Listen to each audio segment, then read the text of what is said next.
Rationing. Now, if you lived at that time, you know all about rationing. I brought my ration books with me, but I'm running short of time. This could have been me, the little kid, and his mother going to the store and the clerk pulling off the appropriate ration coupons. And of course, only the clerks knew what was what because they were so confusing. They had 4 different books in the war, and once a new book came out, you couldn't use the old book, and so that's why I still have mine. This is mine. It's the warning that was on the front of the cover, and this one is from, I got this one off the internet, but this was from book number 1.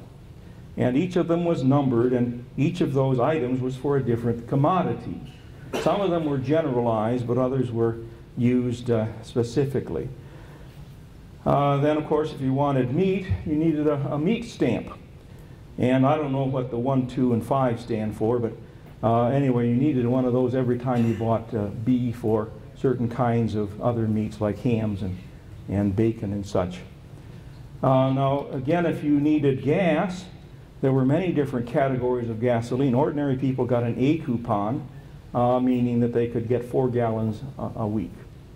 If you were a preacher or a government worker, you were entitled to a C coupon, which this one was, and they could get more gasoline per week because they had their rounds to take. If you were a truck driver, you got almost limited gasoline.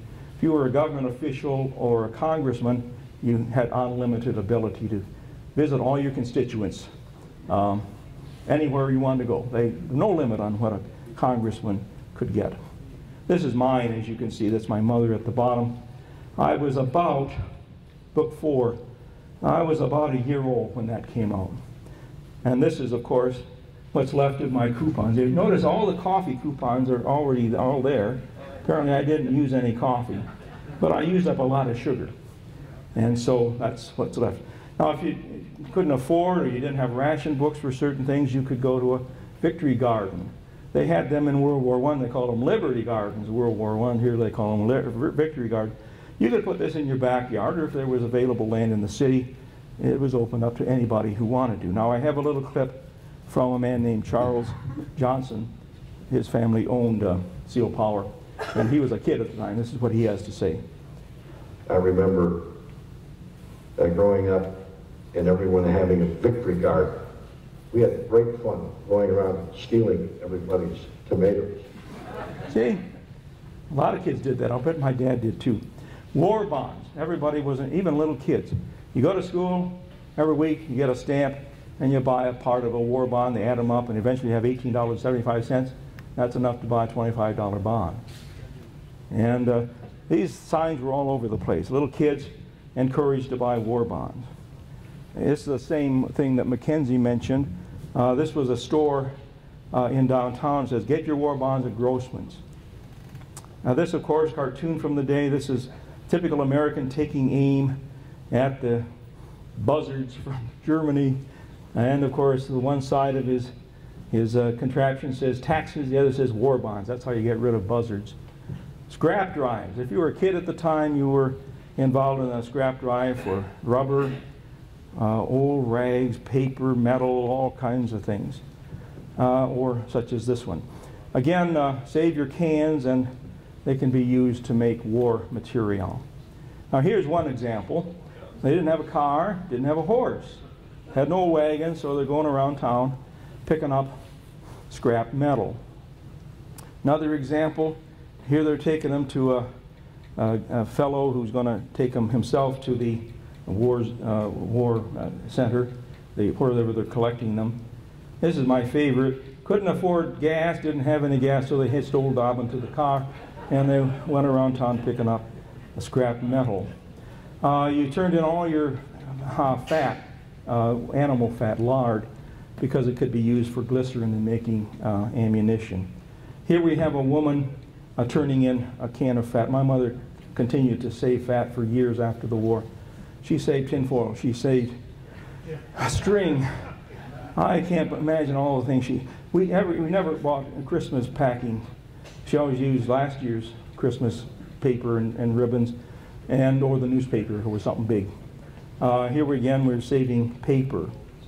Here's a little boy putting the final touches on a huge pile of scrap paper. And they also collected milkweed pods.